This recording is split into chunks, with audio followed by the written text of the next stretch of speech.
So, the boats of Shelmerston, we have one left. Ah, the harbour. I always loved watching the boats come in and out. Never did get around to expanding the fishing exhibit, did I?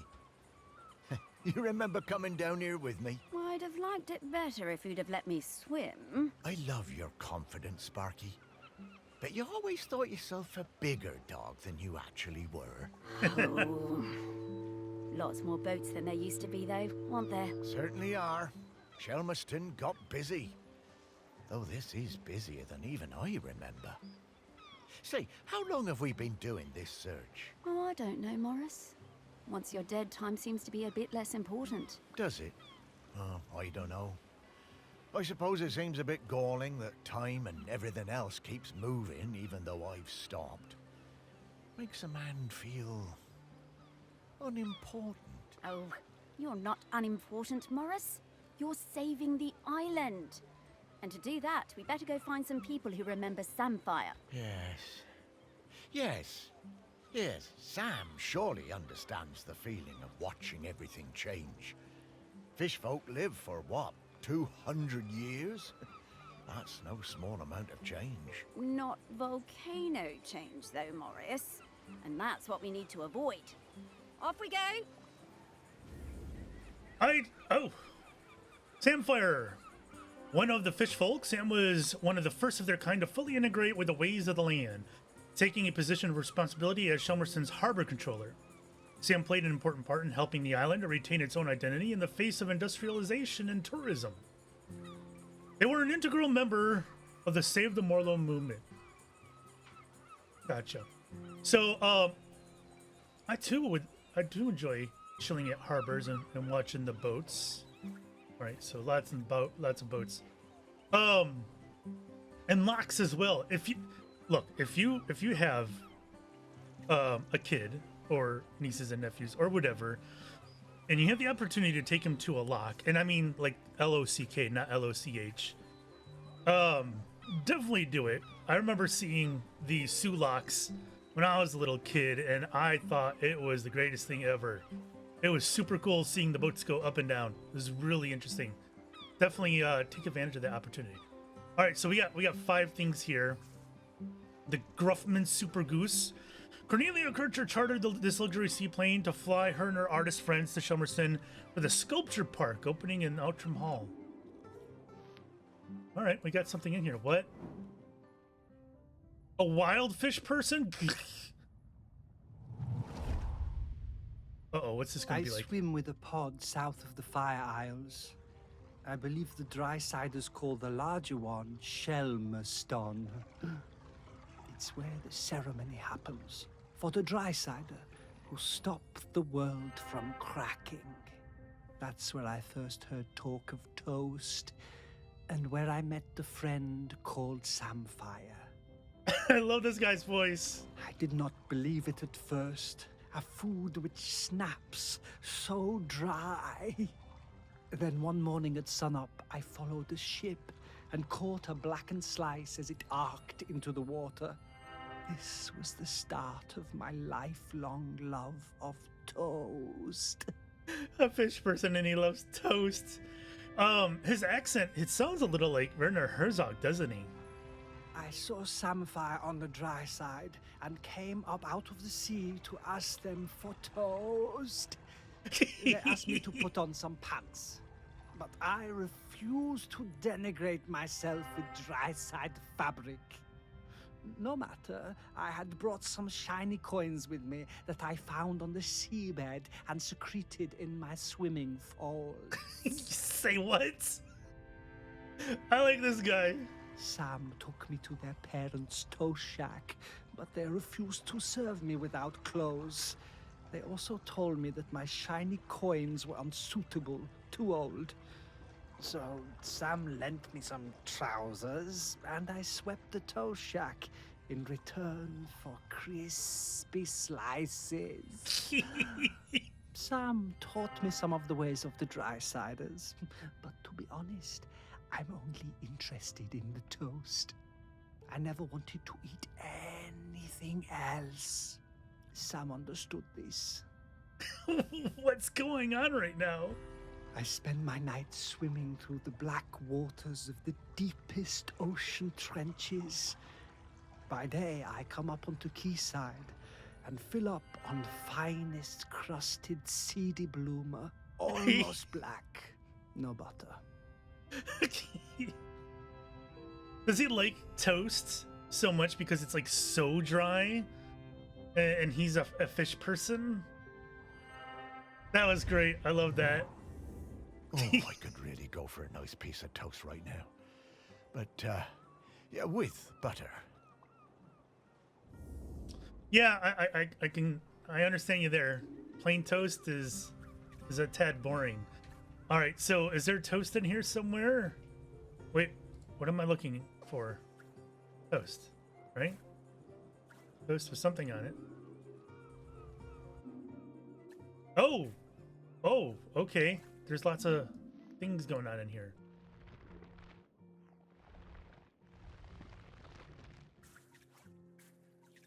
I don't want to check each one of those bottles. Cornelia Kircher, RA. Vernon Russet. Wait, didn't we saw Vernon before, didn't we? Is there going to be like a piece of toast like inside a chair? I was about to say. I'm not sure why this is here. I guess I'm not going to question it. All right, we got Boyo's toast. It's a shame, but it doesn't seem like there's a whole lot of toast on this side. It is a rather thin slice. What's that doing in there? I have no idea.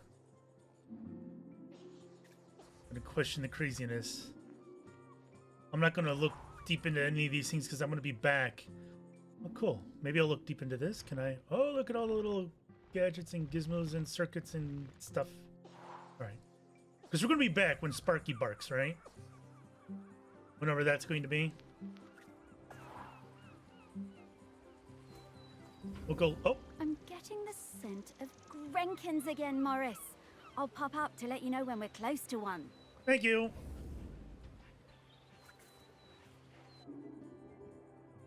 Seismologists.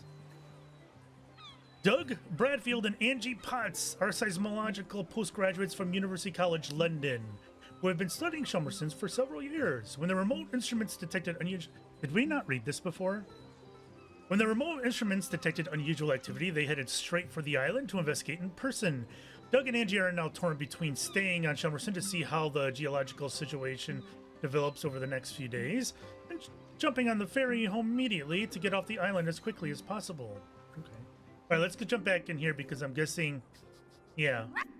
Oh, I could go in the engine.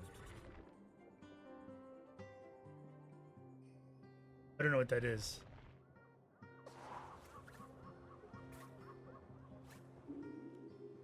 But surely it's in here somewhere.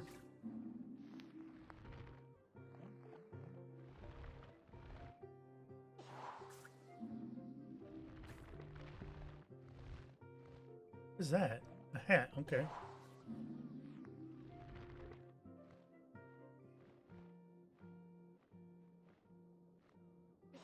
Lovely. Do I really need to look inside these pillows? Is there going to be an Easter egg in here?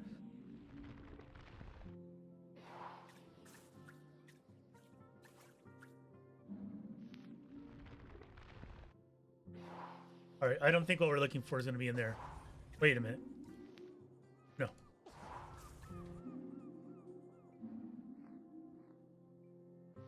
This could be a weird angle of a chair, maybe. Could be this. No? Well, there's an actual Franken. All right, so it must be in the middle then.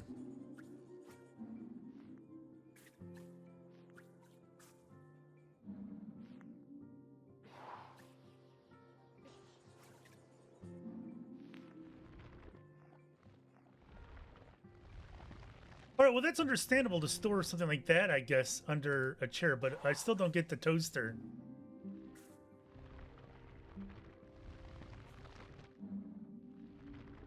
That's interesting. Is that the first time that's happened?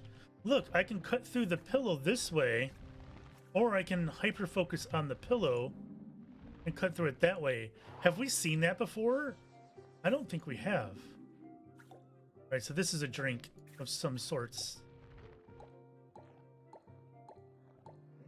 Oh, it's the whole enchilada. Again, I just stumbled right onto it. I look, today's impressive. Okay, your eyes aren't on your head, but that's fine. You do you. All right, let's bolt from the plane. We have 4 more of these. Maisie Louise, a modern trawler with a refrigerated hold. The Mary Louise is registered in Shelmerston, hence the SH number. She is actually Shelmerston's biggest fishing boat. It's not very large. There's also a person here who has bubbles above their head. Oh. Gotta look for that.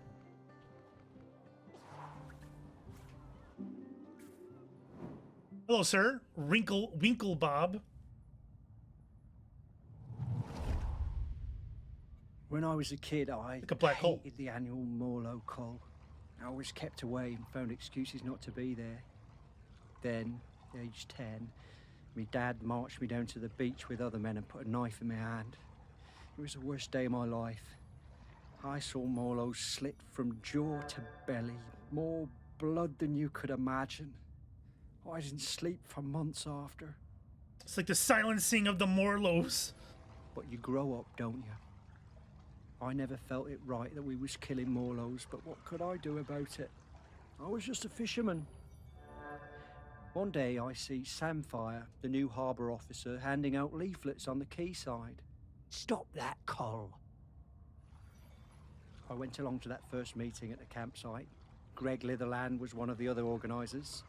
It was beautiful. So much hope around that campfire. When I spoke about the pain of the Morlow, it really felt like the young uns were listening.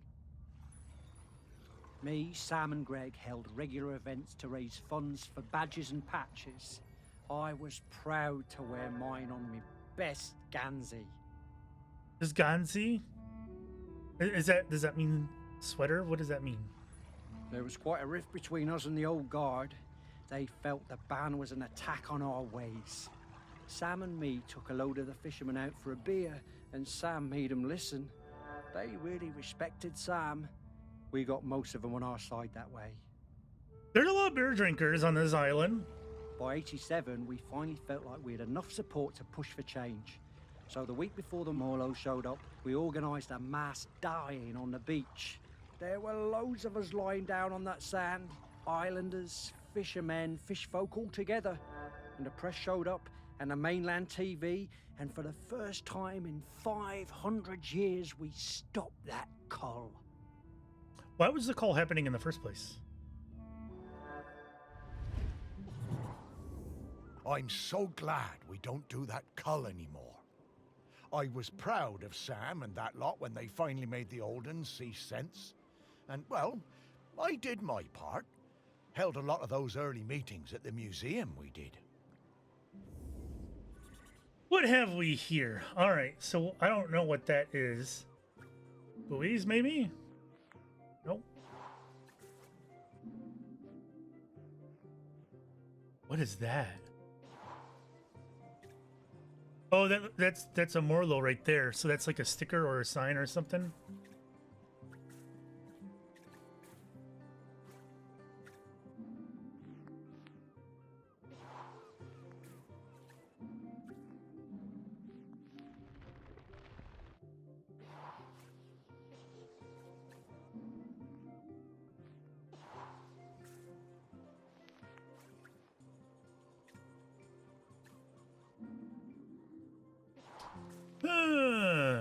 Oh, what's down here? Whole lot of nothing, just a net. Otter board, sometimes called trawl doors. These large metal things keep the mouth of the trawl net open as it passes along the seabed. Oh, that makes sense. Else it would just get all tangled up, right?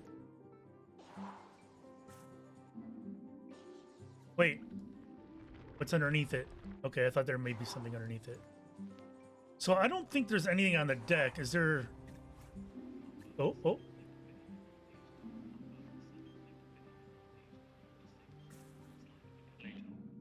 Fog patches for a time, moderate or good, occasionally very poor. Escape variable 2 to 4, becoming north. Okay, I don't want to listen to that.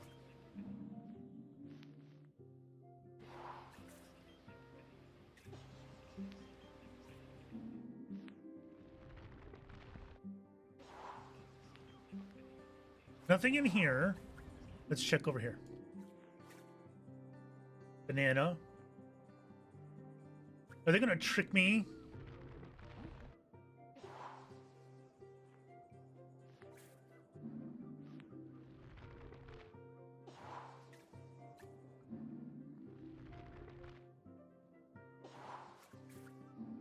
Hiding it in one of these? No. Oh, wait a minute.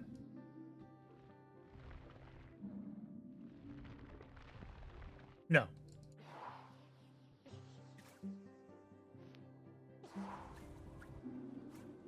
Oh, wow. Lots of stuff going on in here. Okay, okay, okay.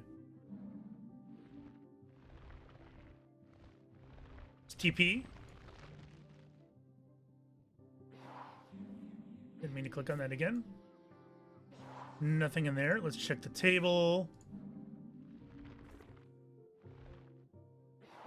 Still don't know what that is. Ham, mushrooms, and olives. Simon Grund.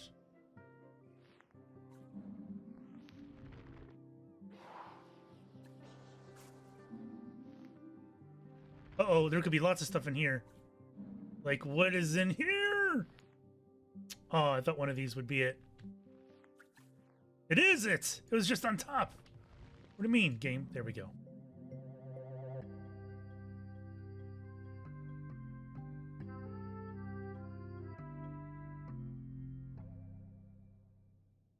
Save the Morlo! Gotcha. Oh, I love Morlos. Such gentle creatures.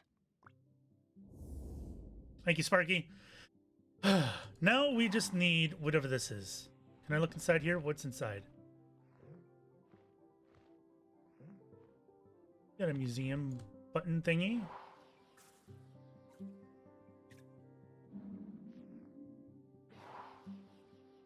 What is that?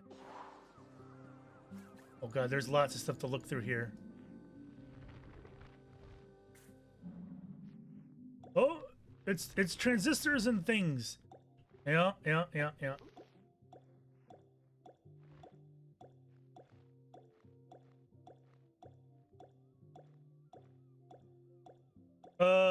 I think we're underneath. We sure were. All right, so it's in the radio.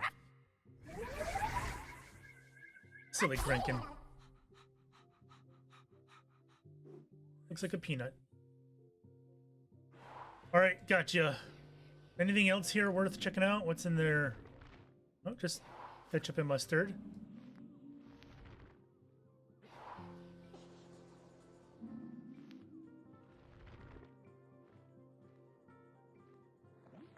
What is that? Duct tape, I guess.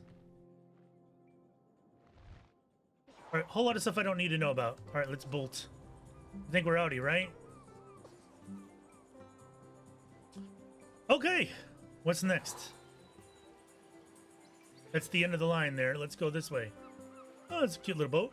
The Perseverance, a small traditional wooden fishing boat. Only the hard work and dedicated crew, only the hard work and dedication of the crew allows her to compete with the larger trawlers. The Perseverance has an RX number. This tells us that she's registered to Rye Harbor on the mainland, probably for accounting reasons. Tax haven.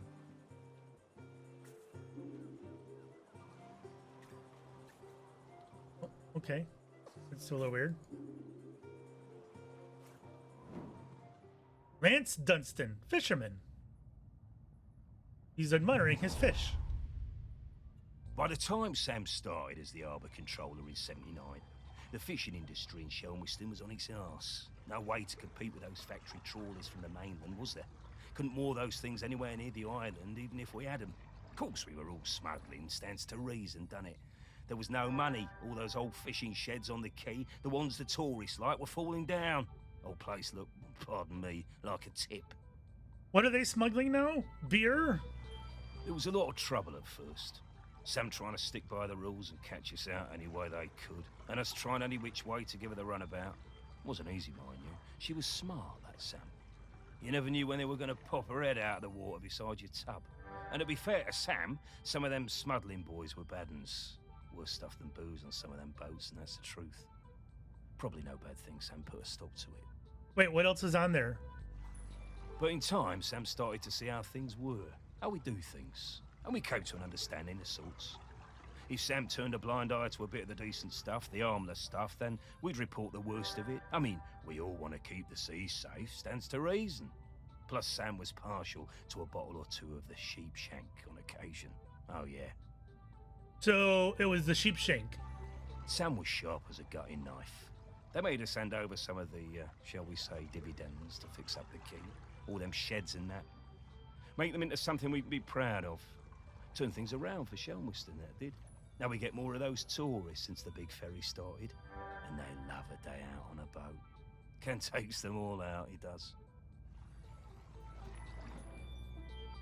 Oh, those are birds. At the same time, Sam organised a kind of work-sharing thing with the fish folk. Got some of them to swim along with the fishing boats. Help them locate the biggest shoals. Gave those big trawlers with all their fancy radar gear a run for their money. We'll never be big players in the fishing down here. But thanks to Sam, we hold our own. Bless him. Thanks, Sam.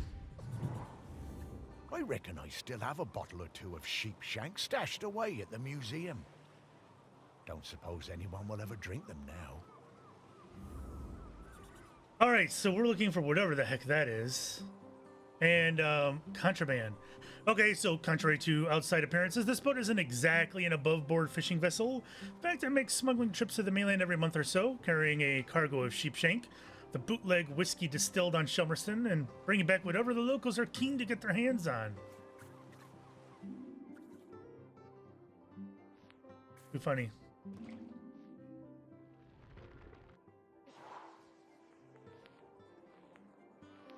Probably nothing in here. Oh, but there, I do need a specific bottle there. That's not sheep shank though. Sheep shank's got this round thing on it, and this has got 2 lines. So I think it's something else. All right.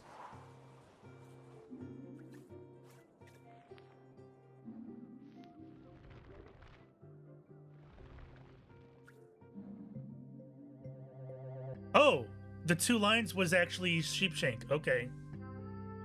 So this is just an old, vintage, 80 proof whiskey. A different kind of spirit to the ones we've been looking for. Oh, Sparky, you didn't. Sparky, you didn't. All right, and we're still looking for whatever that is. This looks like it could be it. It is it.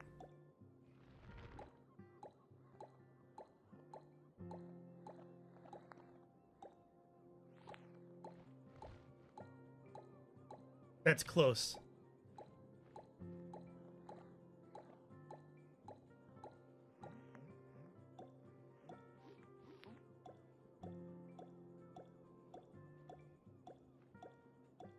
That's very close.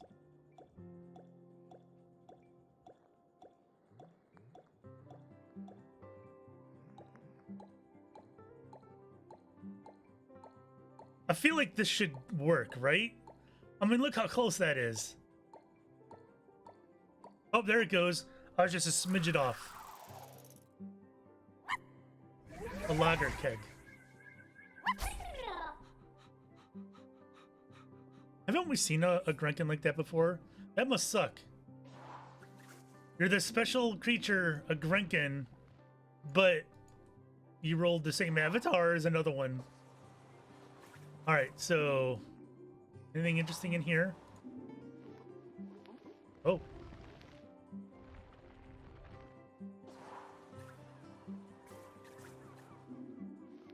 Nathan Phillips. Rocking the earrings. Just 4 fish. Fish, fish, and fish.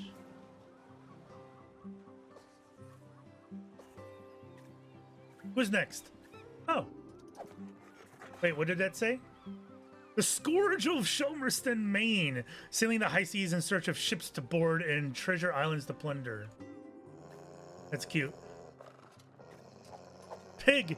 When fired onto an enemy ship with a cannon, Pig bites through the mainmast in seconds, bringing the sails and rigging crashing down. Dread Captain Berganzi. With flashing cutlass and wits of steel, Captain Berganzi strikes fear into the hearts of sailors far and wide. One-eyed Arthur Yellowbeard. Keeping a keen watch for likely vessels to keel haul. Arthur isn't sure what keel hauling is, but it sounds really piratey. He's using it in the wrong way. Bubbleton of the Deep.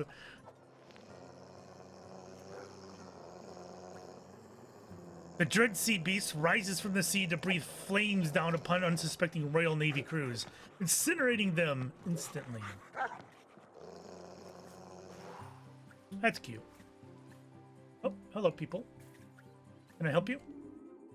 Jessica Dern? Nothing to say? Okay. Darren Tuppen, wake up or be consumed by fire. Ain't wrong.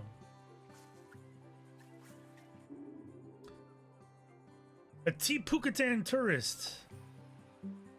On her way home after another lovely holiday in Shelmerston, Sally isn't that concerned about the volcano, but she is going to stay with her sister on the mainland just in case. We saw Sally before, didn't we? Going to spend most of the ferry crossing deleting photos from his camera. Why is that? Wilmot doesn't like the sound of the volcano at all. It's not supposed to be making those noises, and he's getting on that ferry as soon as the gangway comes down.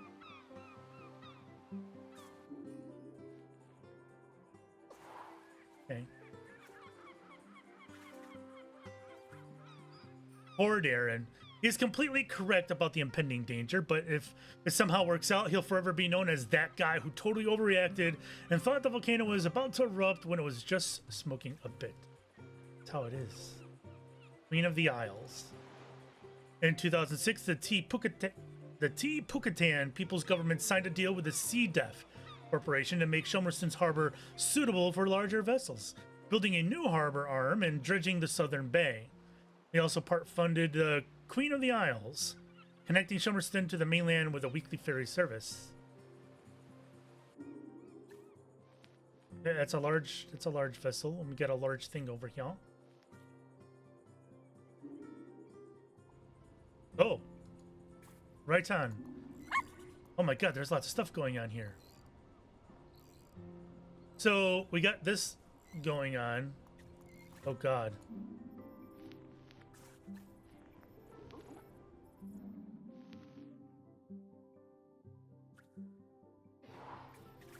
That be? Wait, I can click on each one of these things? All right. I am assuming that I don't need anything in there because that would be kind of ridiculous.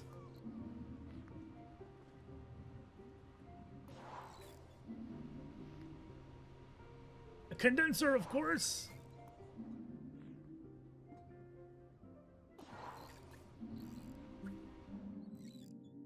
Moira Rebenock. Moira is a rose-throated parrotfinch. She is most at home in a dense bamboo thicket. We are nowhere near one of those. Sorry. Jackie Oates, a dusty-billed firefinch. Jackie's heavy beak is perfectly adapted for cracking open tribulus seeds.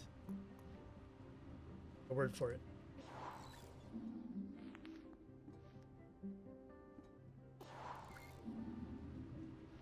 That looks like something I need.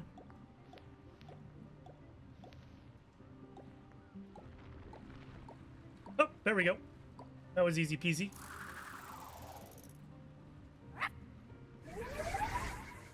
Sparky, why do you keep changing colors? A pear! Alright, we still need to find the thing here.